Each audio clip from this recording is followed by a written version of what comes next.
Imagine for a moment that shadows are not just the absence of light, but the writing of what has not yet been spoken. That among the everyday threads of reality a finer fabric is woven, made of symbols, relationships, and correspondences.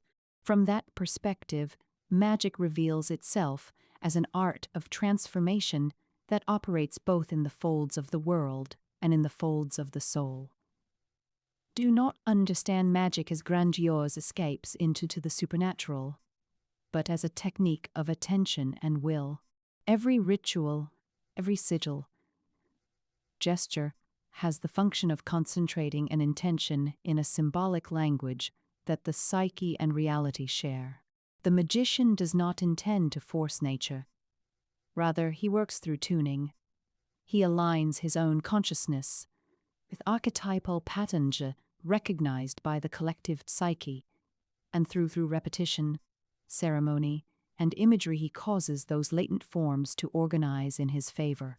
It is a craft that requires inner precision, because the main working material is not the candle, the herb, the sustained mind, and the calibrated emotion.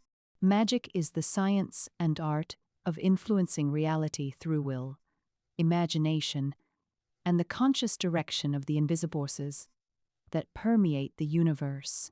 Everything that exists is part of a subtle network where matter, energy, and consciousness are not separate but expressions of the same principle.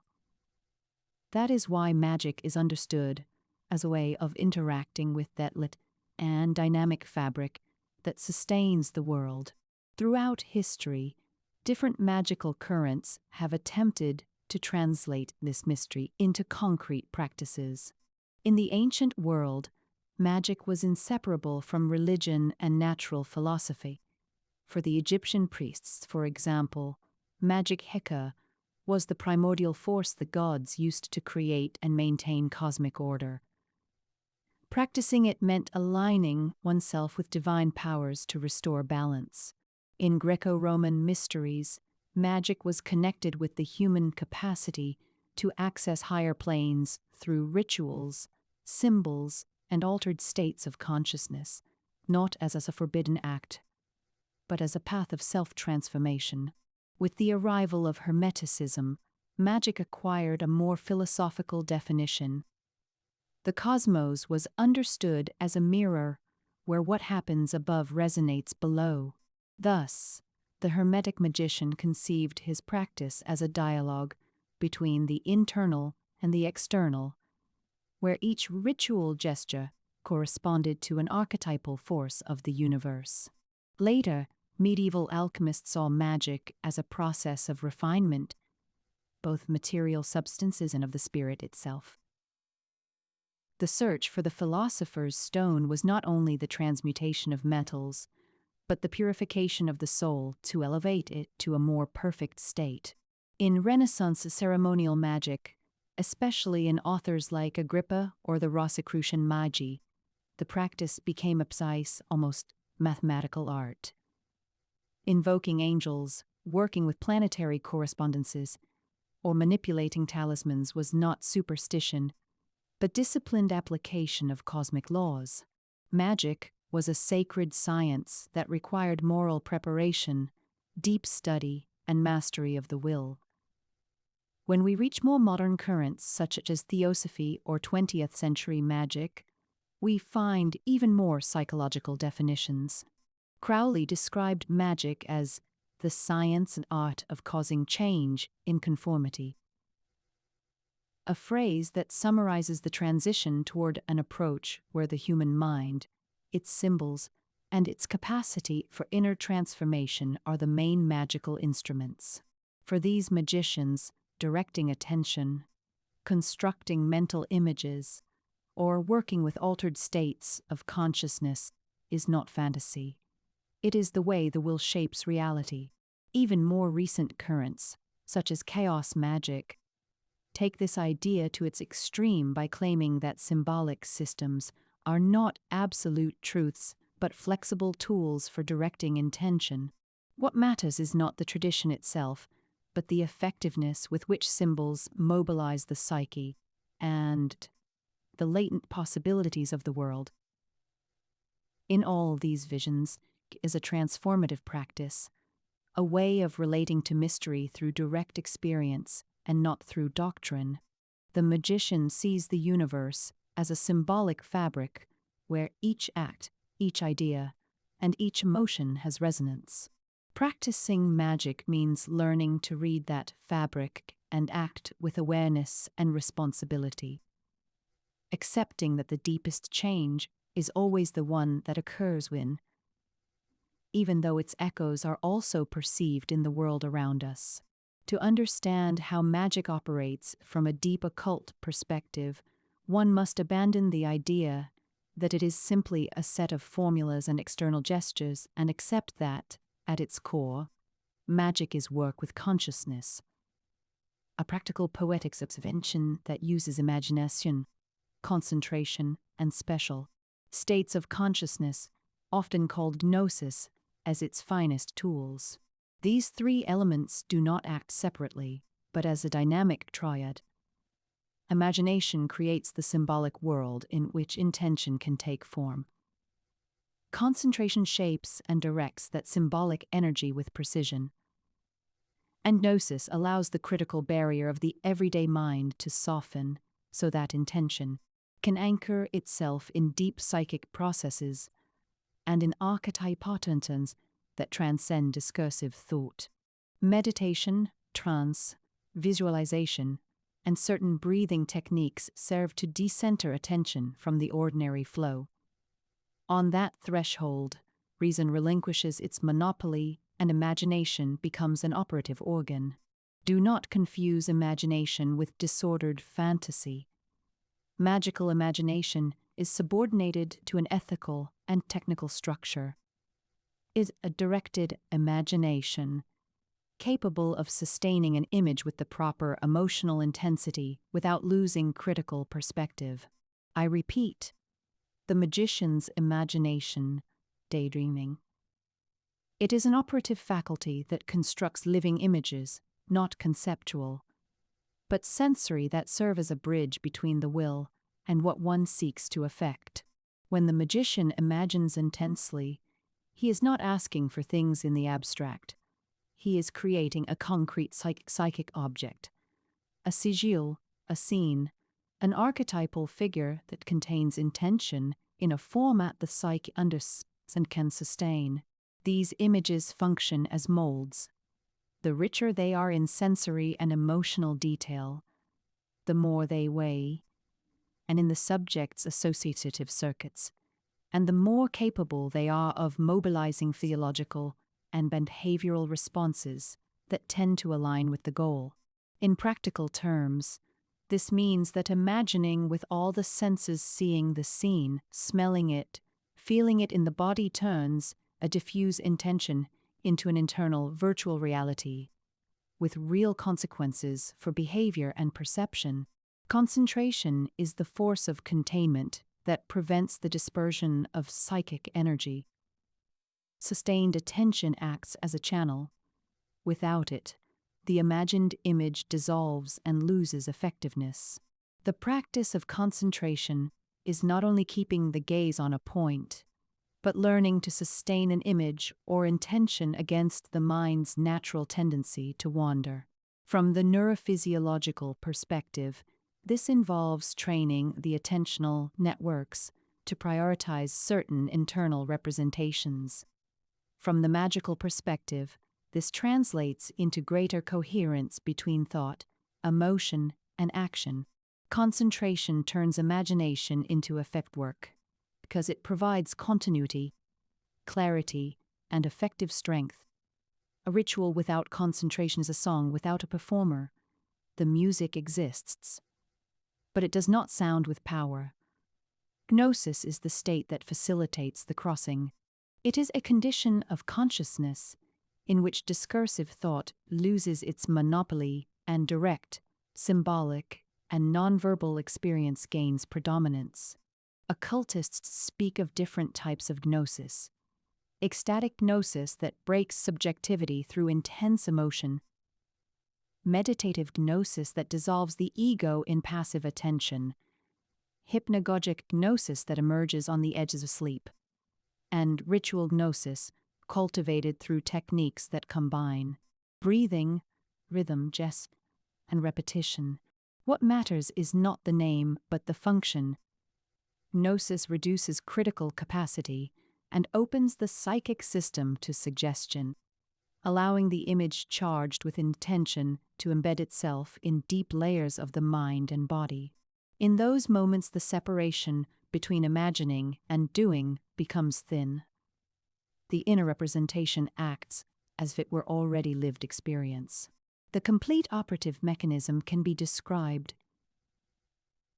First, the magician forms a clear intention and turns it into a sensorially defined symbolic image. Then he uses concentration to maintain and nourish that image, applying rituals, breathing, movements that intensify emotional charge and internal coherence. Upon restate of gnosis, the image is inserted into the subconscious matrix and the practitioner's emotional field. At this point, a kind of transfer occurs.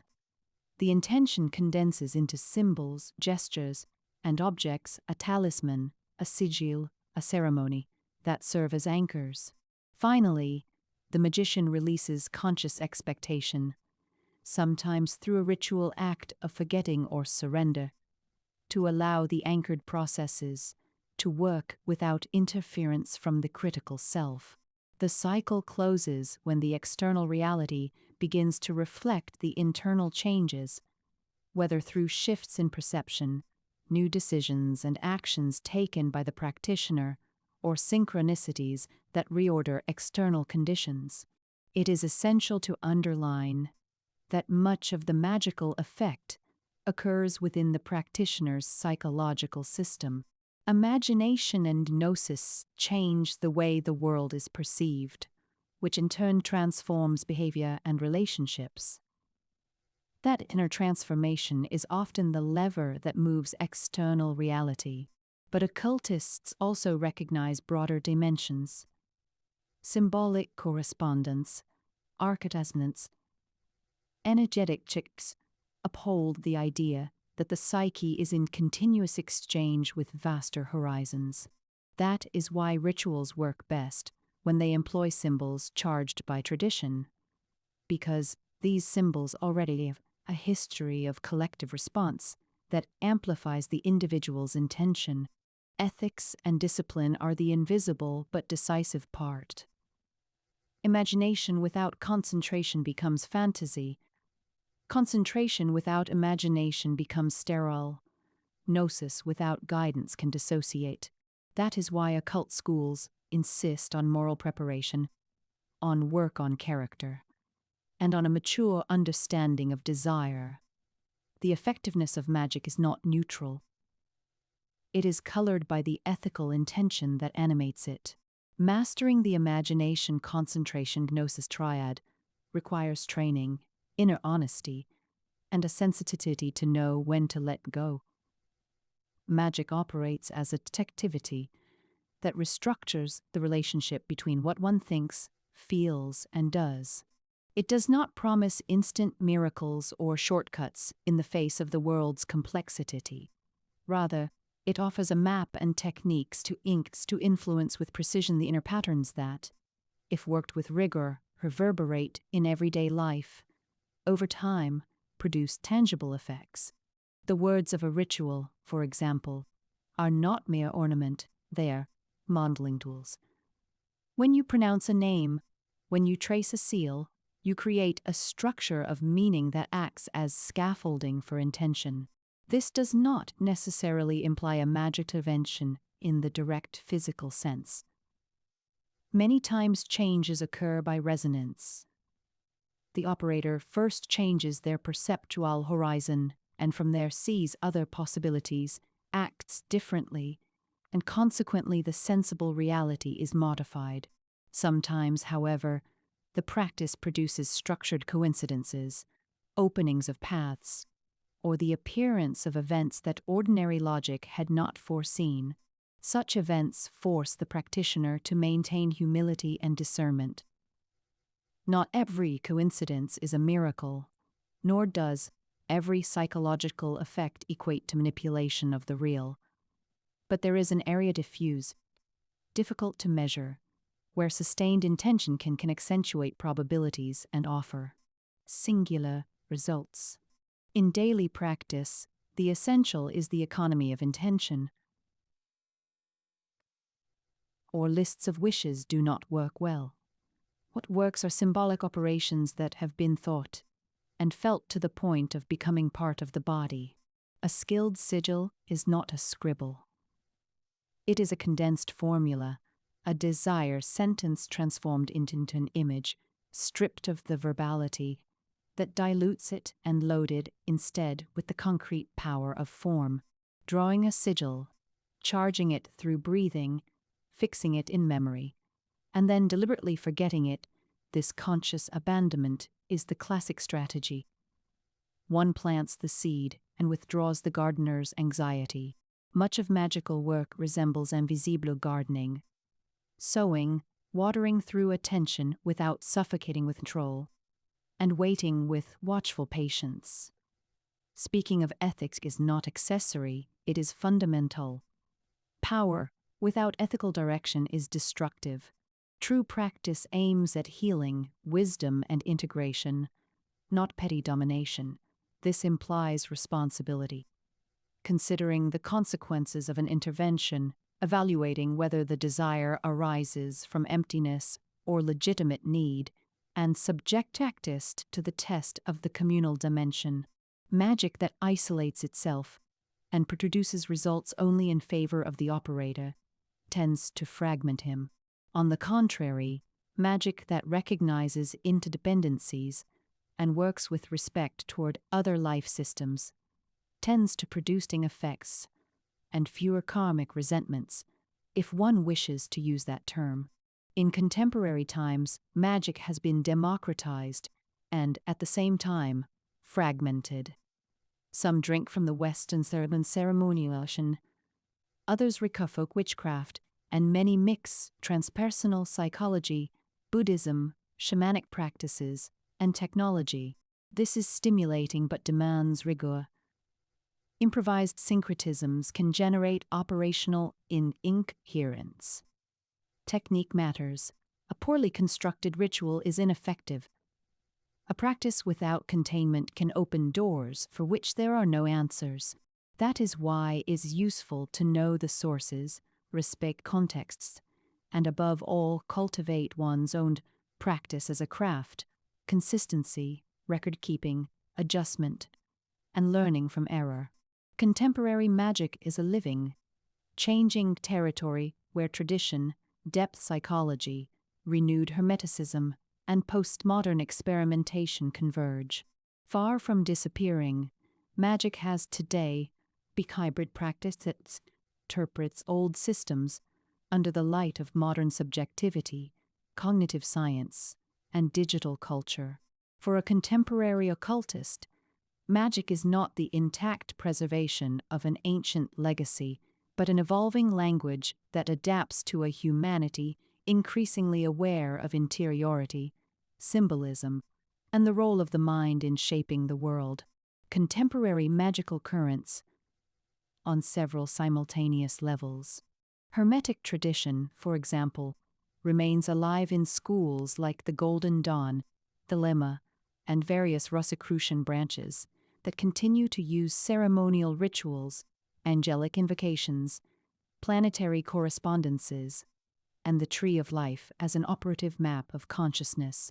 Although adapted to current psychological language, these practices maintain the classic idea that the magician works with archetypal forces that transcend his individual psyche.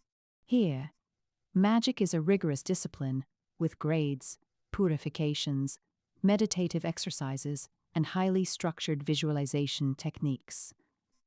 In these circles, tradition is not a burden, but the scaffolding that supports spiritual experience. At the same time, chaos magic introduced a radical change. Emerging in the 1970s and 1980s, It proposed that magical systems, not because of inherent truth, because they activate effective psychological and symbolic mechanisms. According to this current, the magician can adopt any belief structure from Kabbalah to pop mythology as long as it serves as a vehicle for focusing intention. Total flexibility, the creation of sigils, the use of direct Gnostic methods, and experimentation are its hallmark. This approach is especially attractive to contemporary sensibility, which distrusts dogmas and values creative autonomy. Chaos magic transformed the figure of the magician into a designer of reality frameworks, generating techniques that have infiltrated even the world of self-help and popular psychology without many noticing. There has also been a profound revival of animist, pagan, and witchcraft practices. Neopaganism, Wicca, witchcraft, and Druidism have gained strength because they offer a spirituality that connects with nature, with cycles, and with an embodied vision of spirit. In these traditions, magic acts as a way of re-enchanting the world, working with plants, the moon ancestors, or the spirits of place, not a metaphor, but a way of relating to realities perceived as alive. Many contemporary practitioners find here an antidote to technological disconnection, even as they use social networks to share methods and experiences. It is a return to magic as an intimate bond with the environment and with the body. In parallel, there has been a renaissance of African occultism and syncretic systems such as Vodou, Santeria, or Spiritism. In them, magic is not isolated practice, but a form of community, identity, and cultural resistance. These systems foreground mediation with spirits, ritual possession, work with offerings, and a formal relationship with entities that do not play the role of psychotic, but of real agents with their own will. For many contemporary occultists, this relational dimension, which magic is not self-transformation but dialogue with intelligences, has become increasingly relevant. The magical models that prevail today are usually described in four major paradigms that often coexist rather than exclude one another. Let us examine the main models. The spiritual model assumes that rituals work because they interact with real beings, forces, or subtle planes. It is the basis of ceremonial magic, shamanism, and magical religions. For many current magicians, this model remains intuitively true. The universe is populated, has invisible densities, and human consciousness can communicate with them. The energetic model interprets magic as manipulation of subtle fields, flows, or currents that traverse the body and the environment. This model is common in Eastern traditions, in internal alchemy, has been reinterpreted today by practitioners who combine magic with somatic practices, mindfulness, and breathing techniques. Energy is understood as a useful metaphor, but also as a bodily experience. The psychological model, influenced by Jung and chaos magic, presents magic as technology for reprogramming the subconscious, modifying perceptions, and provoking synchronicities. Here, the gods are archetypes, rituals are mechanisms of deep suggestion, and effectiveness arises from transforming mental patterns. This model dominates much of contemporary occultism because it harmonizes with modern science. It allows understanding magic without requiring acceptance of external entities, yet but denying its transformative power. The informational or symbolic model considers reality to function as an information system, and that symbols, myths, and rituals are ways of writing in that code.